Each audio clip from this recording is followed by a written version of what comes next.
Dope Sisters That We Should Know, I will be interviewing Dr. Carmen Fable San Miguel. She is Executive Director of Taller Puertorriqueno. Taller Puertorriqueno is a community and cultural organization that serves North Philly, giving youth opportunities and teaching the value of arts and Puerto Rican culture. Let's find out more about Dr. Carmen Fable San Miguel and Taller Puertorriqueno. Correct.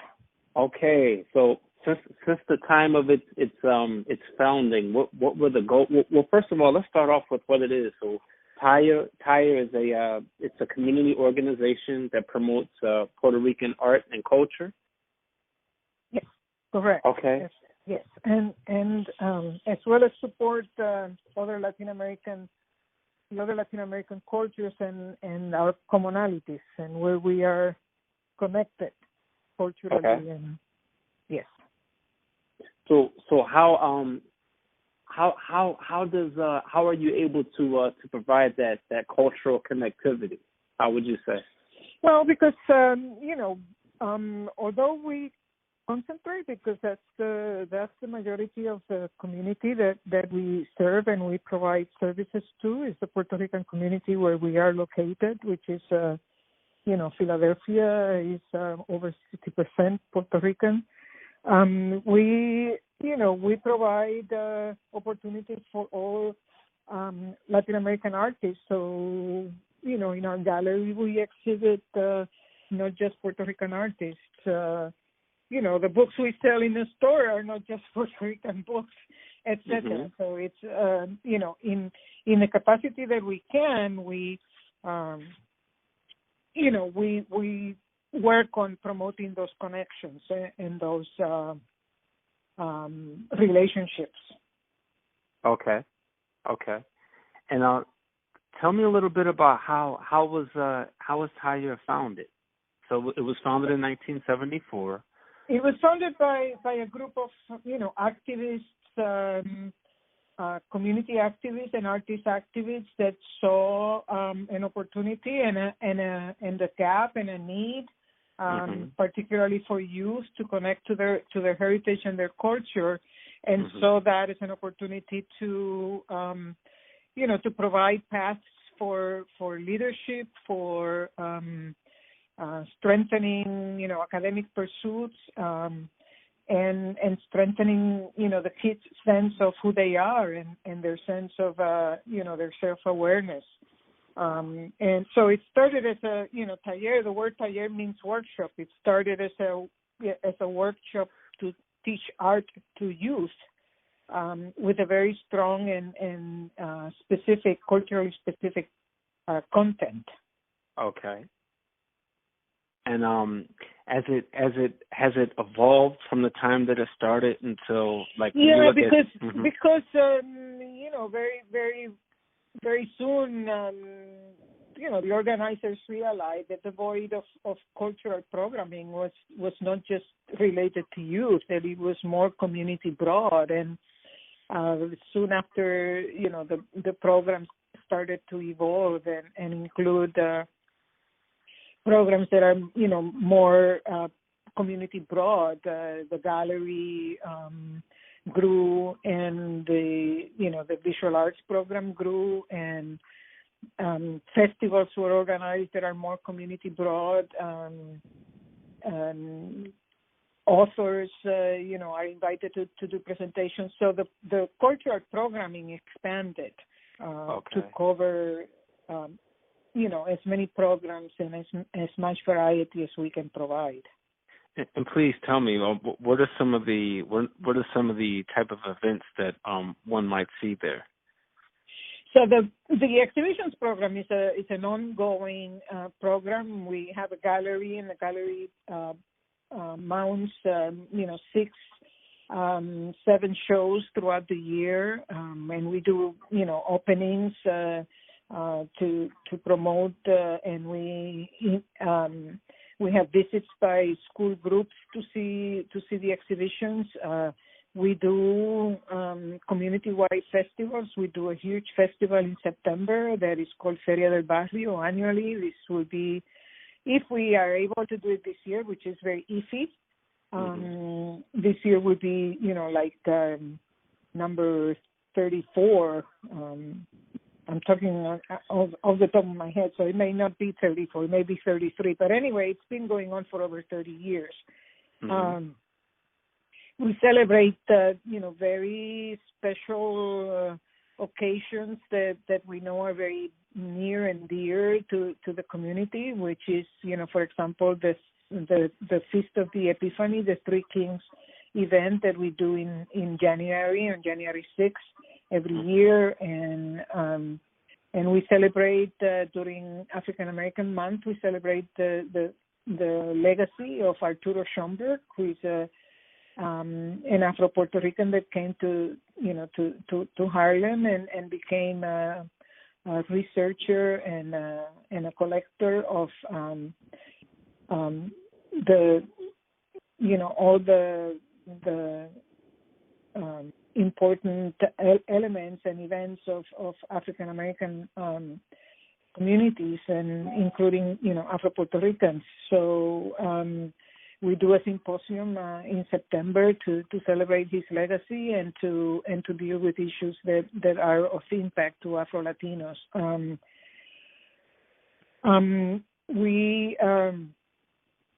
We also do a series of book readings that are connected to our gift shop and store.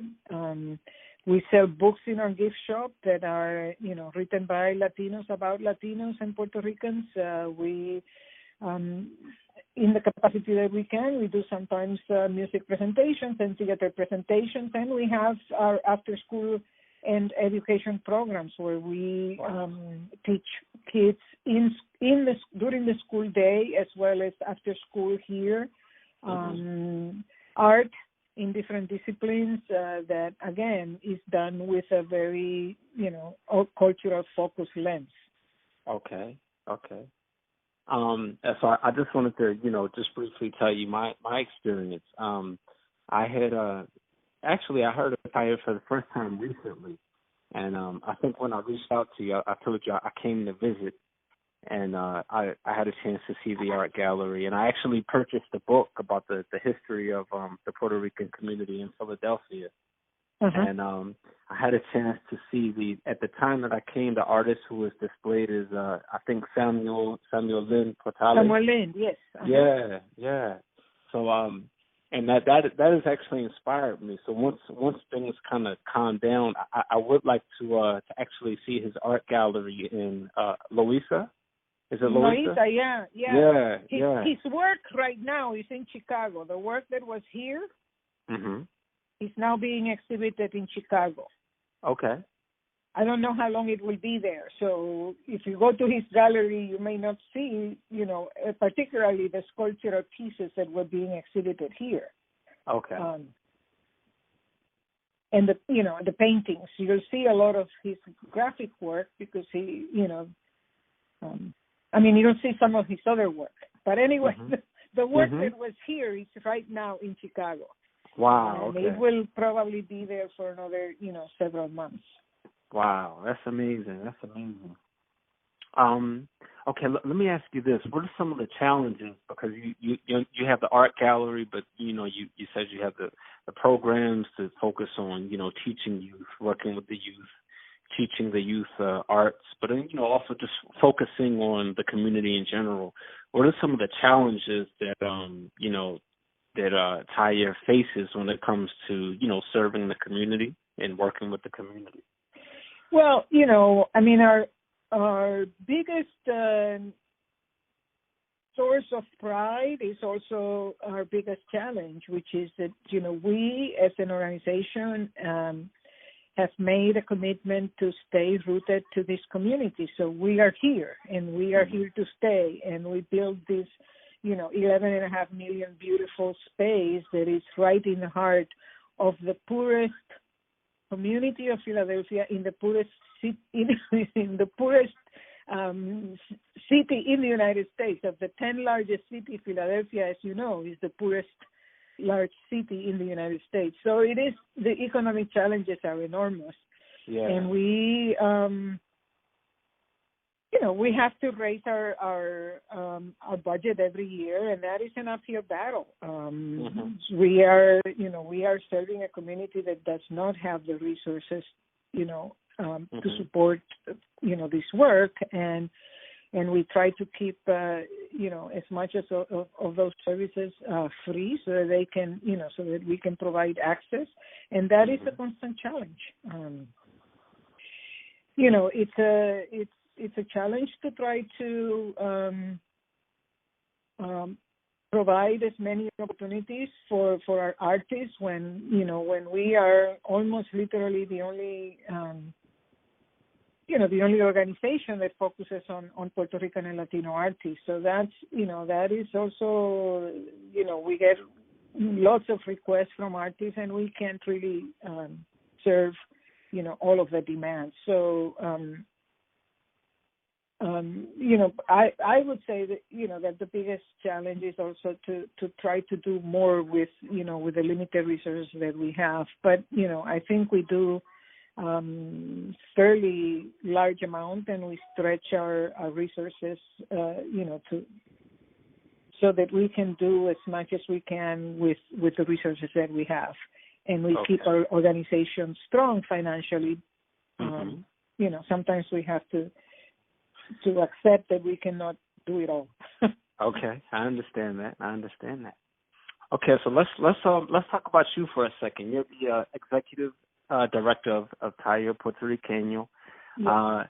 At the same time, you are also a medical doctor, and for many years I was doing both. I was working, I would say 80% as Taller executive director and about 20% as a primary care physician. But I stopped doing medicine in 2014 when when the building, the fundraising for the building was imminent, and the building needed to be finished, and we needed to complete raising the money that we needed, and I, accepted the reality that I couldn't continue to do both and be able to accomplish what we needed to accomplish at Taller. So I stopped, the part where I was seeing patients and focused 100% of my energy on finishing, the building and continuing at Taller as the executive director. Wow. Okay, that's amazing. So it sounds like your work at Taller is do you feel like it drives you more than does working with the patients as a physician? I mean, I wouldn't say that it was that kind of a competition, because working with patients is also very, very satisfactory. But the aspects of medicine and of needing to stay up to date and dealing with all of the intricacies of modern medicine in the United States, were making it very difficult for me to be able to do both and do both well. So I made the decision. Yeah. Okay. Let's look a little bit at your history for a second. So you attended medical school in Puerto Rico, yes. And you came to Hahnemann Hospital in 1974 for your residency as a resident. In 73, yes. 73. Wow. Okay. So now Hahnemann, is that the same Hahnemann that closed recently? It is the same Hahnemann that closed. Of course, it's gotten through a couple of reorganizations and ownerships. So in 73, it was administratively a little bit different than it is now. But yes, it's the same Hahnemann. Wow. Okay. So what was your experience like? Coming to from Puerto Rico to Philadelphia as a resident at Hahnemann. What was that experience like? Well, I mean, I do tell this story frequently because you come to an environment that is so lacking of any connection of what you know and understand that is familiar to you, that it is, that it was very, very foreign and very difficult to adjust to it.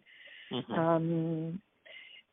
I was, bilingual, but to have to speak English all the time, and it was a different language and a different, sensibilities and different, completely different environment. And, that's why when I found Taller, it was so significant to me because, I found a place where I could, feel myself. I could, smell the smells of food, the rhythms, the sounds of music that were very familiar to me.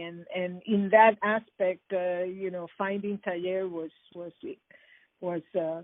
very, very relevant to my comfort in being able to continue to function in Philadelphia.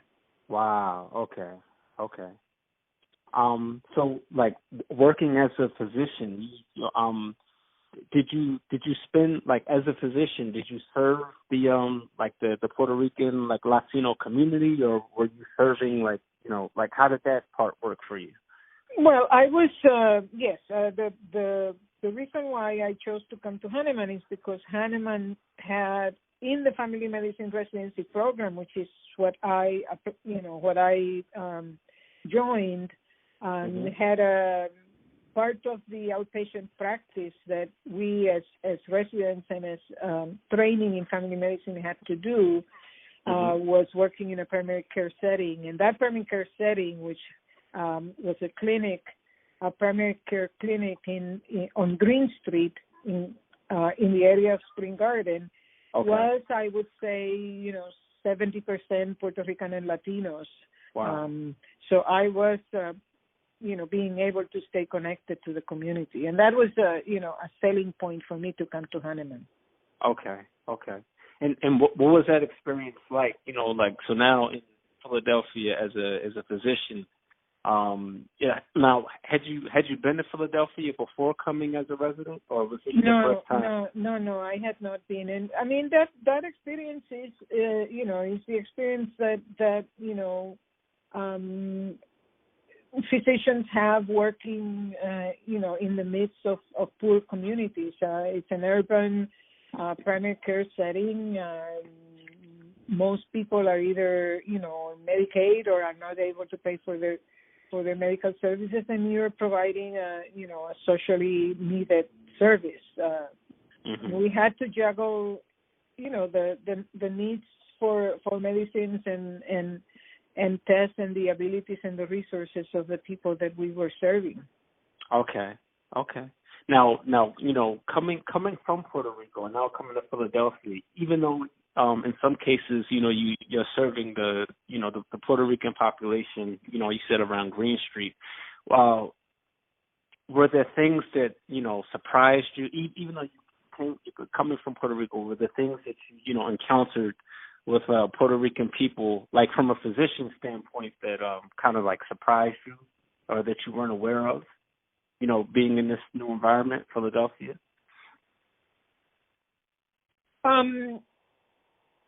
I think that, what becomes very apparent is how important connecting to the whole, cultural aspects of individuals in healthcare is. Everybody cannot be an expert on every single culture, but you need to figure out ways of making those connections to be able to really develop a relationship and a rapport with patients, and that's very very critical and very apparent. And in an environment where you're moving from one Puerto Rican to then the next person may be an African American and the next person may be a white American, that becomes even more and more apparent. Okay.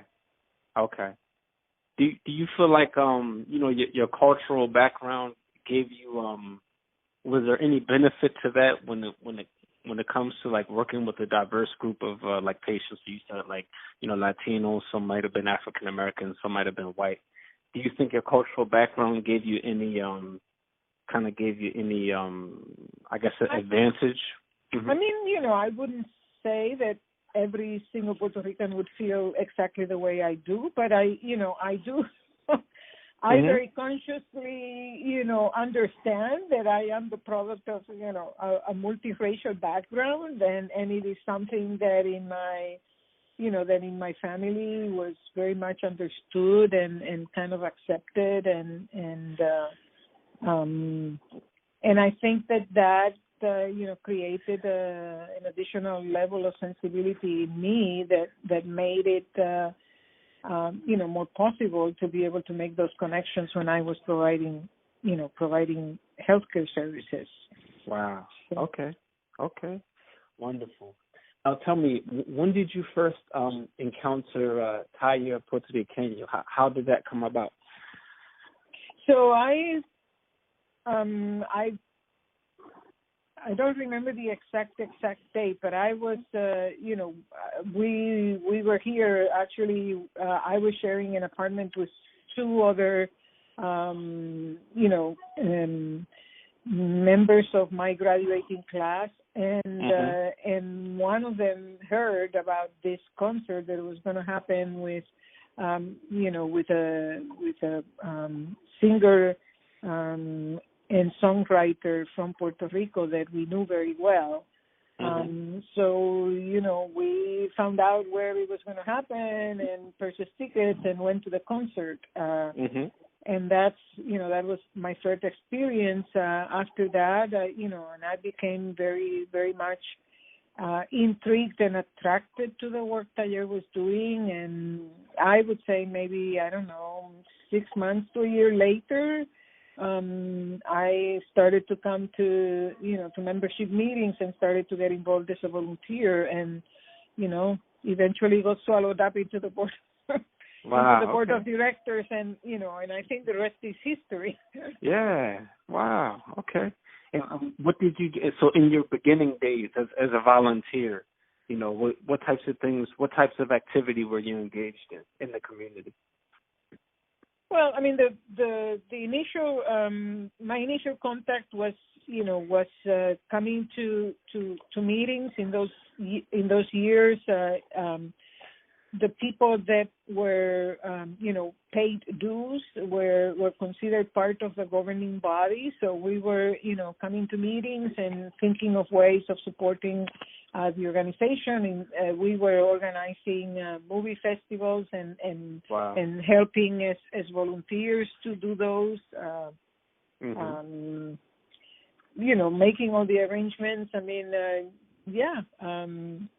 we did events to try to raise money. So that pretty much is how moving chairs and helping set up rooms, like I'm sure is the experience of lots of smaller organizations. Okay. And, which I still do, by the way. Okay.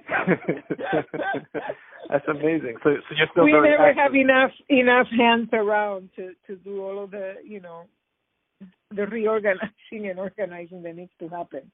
Wow. So okay, in the 70s. So what types of things did you see? So Taya is on. Has it always been on 5th Street? Well, in the beginning, in those, so that concert that I went to, Taller was using space in the basement of a church on 6th and Venango. Okay. Although its headquarters, its administrative offices were on 5th Street. And yes, and with time, pretty much everything else has happened on 5th Street. Okay. And so when you compare to the neighborhood in the 70s versus the neighborhood now, what are there any differences or any that you're seeing, any transitions that you're seeing, either for good or for bad, or just what are some of the things that come to mind when you think about how the neighborhood was in the 70s versus the neighborhood now? Well, I mean, you definitely see the growth and the institutionalization of many agencies that, including Taller, although Taller is one of the smallest organizations in the community. You have seen, Congreso, Esperanza, Norris Square, Aspira, all of those organizations have become, much more institutionalized, larger, and providing more and more services. And that's very obvious. And those organizations have managed to do a number of economic development projects that you see throughout the community. Businesses have gone, up and down depending on also the economic, turmoils of the country, which, we're in the middle of one now, but this has not been the only one. I mean, there was a crisis in 2007, 8. There was a crisis, even earlier than that. And all of those in a struggling community, create havoc. I've seen youth that have come through Taller turn into adults and be providing services that, and then giving back to the community. So wow. You see that. But, you also see the community continuing to struggle, with the ills of poverty, right? I mean, drug addiction and unemployment and, unfortunately, very high dropout rates from schools, although the charter schools have done an amazing job of, turning those equations around. And, you also see, because of the struggles that continue, in Central America and Puerto Rico and the Caribbean, people continuing to come. So it's those early comers then, have the same needs of the people that were here 15 years ago. So the cycle continues, and the need is still there. Right. And what are some of the solutions you think to these to being able to provide or fill the gap of the needs? What are some of the solutions? Well, I think that community organizations play a very, very significant role of developing those social networks. Organizations like Asociación Puertorriqueños en Marcha and Congreso and many others have these social programs that support. And in the education arena, many of those organizations, Esperanza and Aspira and Congreso, have developed charter schools that have, that are providing then, filling the gap of education that have produced so many kids that don't, that either drop out or don't make the grade for higher education. So it's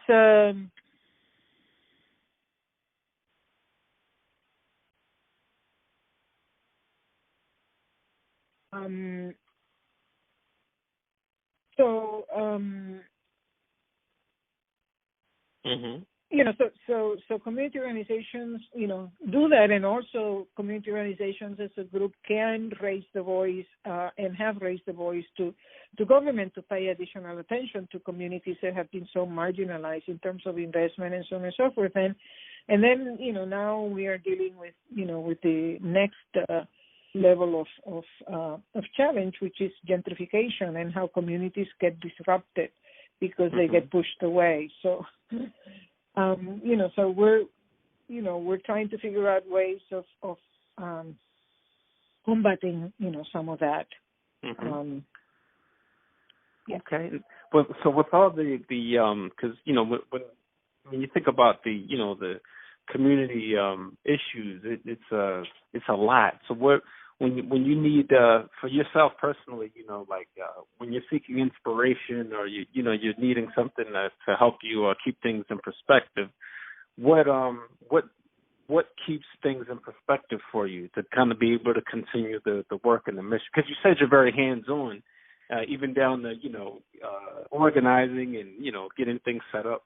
So what things kind of inspire you to kind of keep working and keep moving ahead with the mission? I think several things. I mean, one is how Taller, had a vision, and because of the work and the preparation that we had done over the last 30 years, we've been able to take this vision to a reality. And as I said before, in the poorest community, in the poorest city, and dealing with the arts, which is not considered in this country one of those priority services, and we've been able to complete this project. And this legacy is going to be here, beyond me, beyond us, and that's very rewarding. But the most principal thing is the impact that we have in the kids, that come to Taller and that have come throughout the many years, and and the satisfaction that having the presence and the opportunities that Taller can provide, not only to the kids about making them aware of who they are and their culture and strengthening their self-awareness, but also to artists who wouldn't be able to have other venues of expansion, of exhibition, to create a presence for others in Philadelphia to learn about, like you yourself, Puerto Rican and Latino culture, and understand that how critical and how transformative that work is, and also that Philadelphia can celebrate its own multiculturality, its own diversity by having the presence of organizations like Taller and the Asian Arts Initiative and the African American Museum and all organizations that represent different ethnicities and different and the diversity of the arts that create the reality of Philadelphia. Indeed. So are there any particular stories of maybe some children that have come along to the Taller, or even community members, something that you've experienced that is kind of really where you realize I'm doing the right thing. You know what I mean? Maybe a child that came along that you were able to help, and then they really took off, or just anything that really has helped confirm to you that you're doing the right thing with Taller. Well, we hear we hear all these stories all the time, but we also have examples of kids that have participated in our program, and so let me give you one example. So Marilyn Rodriguez is now the director of our education programs. Marilyn came to Taller with her two very young kids and started them in our programs. With time, Marilyn became the parent representative in our board of directors. With time, she became the board secretary. With time, both her kids graduated from, came to Taller to the after-school program all through elementary, middle, and high school. One of the kids went on to finish a bachelor's degree in Moore College of Art. Wow. And she is now working in a school as an assistant principal. Wow. Okay. Her son, after finishing high school and completing high school, which in this community, as you know, continues to be a feat, joined the Army and is now working in a company where he's been promoted to, to a managerial of the region. And Marilyn, after she got her kids, taken care of, went back to school, finished a bachelor's degree at Moore, and completed a master's degree in Baltimore. So she is now the director of our education program. Wow. Okay. And that's a whole family, an example Yeah. of a whole family that have been significantly impacted by the presence of the work that Taller does in this community. Mhm. Oh, that's amazing. That's amazing. It really touches my heart, because I as well am interested in community matters, and so much of what you've said has touched me. Just a little bit about myself. My background is primarily working with youth that have emotional disturbances, behavioral problems. So I've had the opportunity to see what you're talking about, where children who don't make it to graduation, to high school graduation, in poverty. So to hear you express it that way, and then to show the positive benefit. I thank you for that. That's very encouraging and very inspiring, indeed. All right, so I guess we can. I have to get your take on this, the coronavirus and everything that's happening in Philadelphia now. How do you see this? How is this affecting Taller right now? How is this affecting the community right now? Well, everybody's on lockdown, right? We are in Taller today because we are, just doing the one thing that we cannot really do remotely, which is paying bills. So I'm here with my bookkeeper, working on this. But other than that, we are on lockdown. We're trying to figure out, how to stay connected to community via technology. The schools are closed, so all of the work that we do in the schools, we see like 2,000 kids in the school during the school day, and we can't do that work. Our after-school programs are closed. Fortunately, at least for the immediate future, we are able to keep everybody on payroll and pay for all our bills because the foundations are being very generous and very accommodating, and so has the government, right? How long is this sustainable? Who knows? And, and that's just a tiny organization like Taller.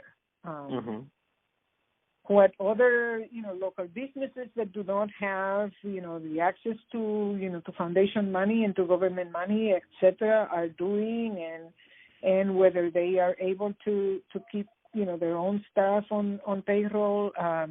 What are those individuals going to do in terms of, jobs, et cetera, is what everybody is suffering. And again, I stress one more time, this is the poorest community of Philadelphia, and it's going to be felt, significantly. Right. And, our government, unfortunately, has been a little bit slow in the uptake. Hopefully, now, maybe not everything that they could be doing is being done, but a lot is being done that wasn't being done before. So, let's hope that things can come under control very quickly. Wuhan is not having any more cases. Right. How it's gonna, it's gonna evolve as they start opening up and people start going back to work, et cetera, whether it's going to resurge or not, nobody really knows. So this, depending on how long this takes is how, so I can tell you for the immediate time, first month of this, first 6 weeks of this, we're going to be okay. We're going to continue to do all of the things that we do, try to, as I said, accommodate maybe some programs that can happen, as streamings. We have a book reading that is supposed to happen in April. Can we do it, Can we tape it and stream it? I don't know. If the restrictions become even more stringent that you cannot even be two people in one room, we're not going to even be able to do that. So it's challenging. And also to try to figure out ways of staying connected to, with our membership when we can only work within our homes, within our home offices. It's going to be, very challenging. So we're working on all of this and figuring out how to be as prepared as we can as this crisis continues to be more prolonged. Indeed. And then the impact on individuals, right? I mean, we are all cooked in rooms and in homes. And, the anxiety level that is going to be impacting all of us is going to, it's going to start causing havoc, I'm afraid. Right. Let's see. Well, do you have any for a person who's coming along and is interested in becoming more active in community matters, and you as a person who's had like a range of experience, what encouragement, what advice, what inspiration do you give like a young person, or even a person who is an adult already, but that may want to become more involved in community matters? What encouragement do you give them to move forward and be productive? I mean, I would say go, right? I mean, the need for, help and volunteers is enormous. Every single organization loves to be able to have, people that are willing to volunteer, that have the time and the energy to volunteer. But choose something that, that you feel passionate about. Choose an area that you feel passionate about, because,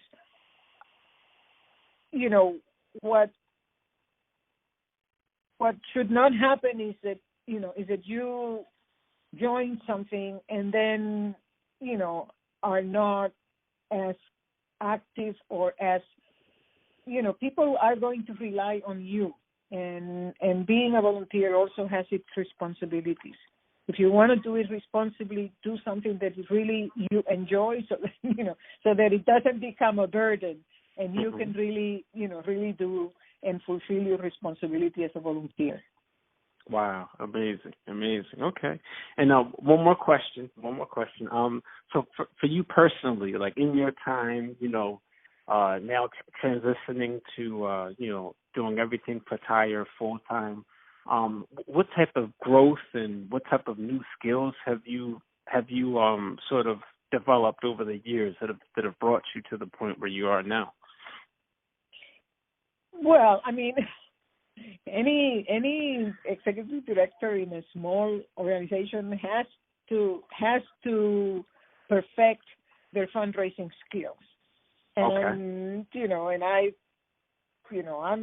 I think that I'm a pretty good, proposal writer at this point, and you develop networks of people that that see your work, that then start respecting you, and that those relationships.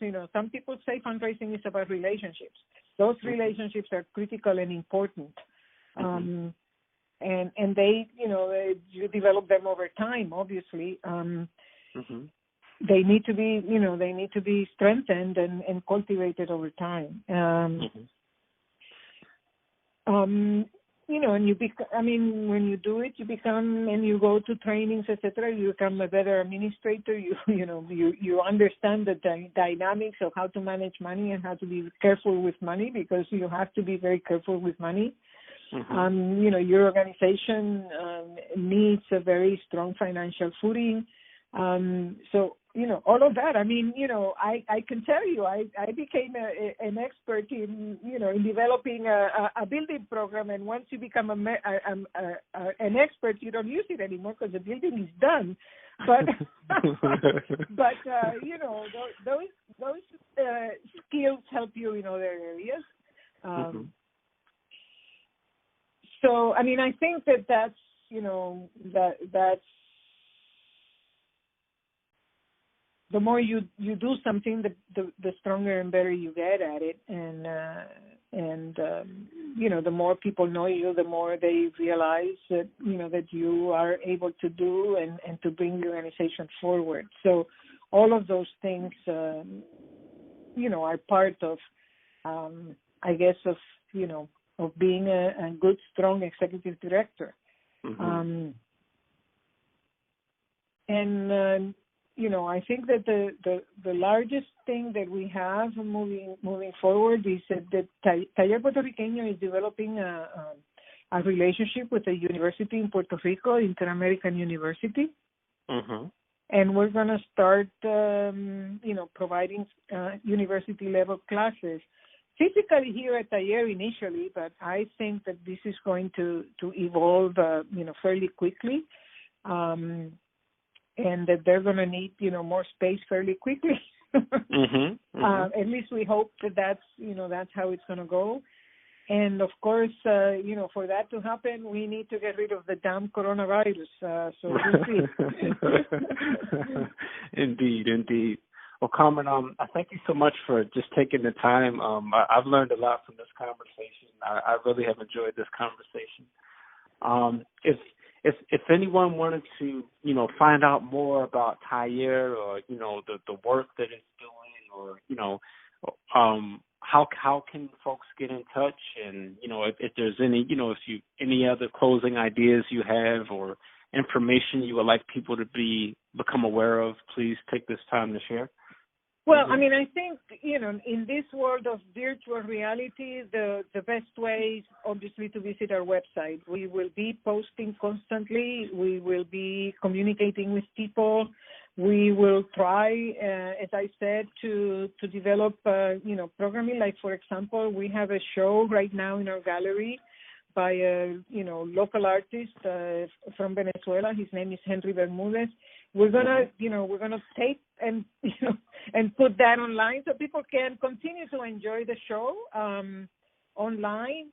Okay. We're gonna work with our collection so people can enjoy some of those pieces online. We're gonna develop some educational programming so that the kids that are at home can also maybe do some of those activities at home. So we'll try to work within the parameters of and our abilities, right? Because we don't have all of the technology in the world either. Like, we cannot, like the news media now, they're one is in California and another one is in New York and another, we don't have that capacity yet.